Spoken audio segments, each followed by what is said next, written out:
Bom dia, professora Anitta, e bom dia, turma 91. Meu nome é Júlia Moreira de Souza e o meu trabalho, o meu projeto anual é sobre o cangaço. O cangaço foi um movimento social e banditismo ocorrido no Nordeste do Brasil, nos séculos XIX e XX. Eram grupos de nômades armados que viviam em bandos. Esse cenário era perfeito para a existência do banditismo, isto é, para o surgimento de grupos de bandidos armados que atuavam atacando propriedades e cidades, roubando o que fosse possível e assassinando aqueles que se colocassem em seu caminho. A pobreza, a inexistência do Estado, a falta de perspectivas e, muitas vezes, o desejo por vingança serviam de motivadores para esses grupos. Nas zonas interioranas do Brasil, o poderio de grandes famílias sobre a população era evidente, e o que se presenciava era o monopólio da terra nas mãos de poucos e a exploração intensa dos sertanejos. Essas grandes famílias mandavam na população pobre como uma espécie de estado paralelo, e a disputa de interesses muitas vezes resultava em violência. O cangaço teve atuação por quase todo o Nordeste, com exceção do Piauí e Maranhão, e era formado por homens armados que atuavam em grupos atacando cidades e grandes propriedades e extorquindo locais para que eles não atacassem e fossem embora. Os cangaceiros atuavam em grupos de até 15 homens para facilitar a locomoção. Conheciam a cantiga como poucos e sabiam muito bem esconder os seus rastros. O grande nome dos cangaceiros, Lampião, chegou a encomendar sapatos com solas retangulares, porque assim os rastros deixados no solo não indicariam a direção que os cangaceiros estavam tomando. O termo cangaço foi escolhido porque a palavra deriva de canga, peça de madeira utilizada na cabeça do gado para fins de transportes. Nesse sentido, se eles eram nômades, carregavam durante suas caminhadas muitos pertences. Nele, os cangaceiros demonstravam a insatisfação pelas condições precárias em que a maioria da população nordestina se encontrava, uma vez que o poder estava concentrado nas mãos dos fazendeiros. Os cangaceiros eram conhecedores da cantiga, das plantas e dos alimentos. Durante muito tempo, 1870 a 1940, dominaram o sertão nordestino, sendo que muitos eram protegidos pelos coronéis em troca de favores.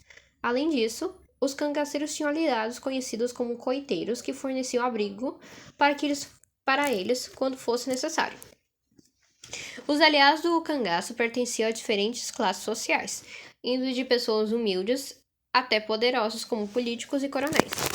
Com a proclamação da República em 1889, diversos problemas sociais e econômicos assolavam o país, sobretudo no Nordeste, onde a violência, a fome e a pobreza aumentavam. O cangaço representou um importante fenômeno social da história brasileira, constituído por indivíduos empenhados em trazer uma nova realidade, mais inclusiva e igualitária para a população do sertão nordestino. Assim, no final do século XIX, já se notava o surgimento de focos de cangaceiros pelo norte e nordeste do país. No entanto, o movimento do cangaço adquiriu maior coerência e organização no início do século XX. Utilizando a violência, armados com espingardas, facas e punhais, os cangaceiros saíam em bandas por diversos locais do nordeste do país. Saqueavam fazendas, sequestravam e matavam fazendeiros, impondo respeito por onde passavam. Por outro lado, havia os cangaceiros que aterrorizavam populações, os quais invadiam aldeias, roubavam, matavam e estupravam as mulheres. Foi nesse contexto que a população começou a se sentir protegida, ficando ao lado dos cangaceiros símbolos de força e honradez. Os cangaceiros possuíam um estilo próprio, utilizavam roupas de couro, inclusive chapéus, a fim de se protegerem tanto da vegetação grosseira da caatinga, quanto dos ataques da polícia, visto que eram perseguidos constantemente. O Lampião foi uma figura revolucionária considerado o rei do cangaço ou senhor do sertão. Seu nome era Virgulino Ferreira da Silva, nascido em 1897 até 1938, e nasceu em Serra Talhada, Pernambuco. Foi ex-coronel da Guarda Nacional e passou por quase todos os estados do Nordeste lutando contra a injustiça. Virgulino Ferreira da Silva não era necessariamente de uma família miserável, chegando a trabalhar como artesão e sendo alfabetizado.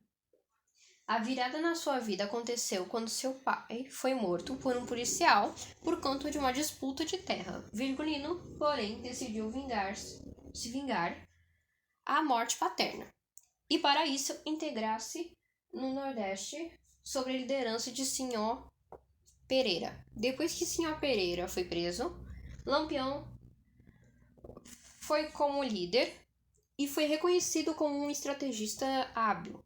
Ele sabia muito bem lidar com as tropas volantes, os policiais designados para combater os cangaceiros.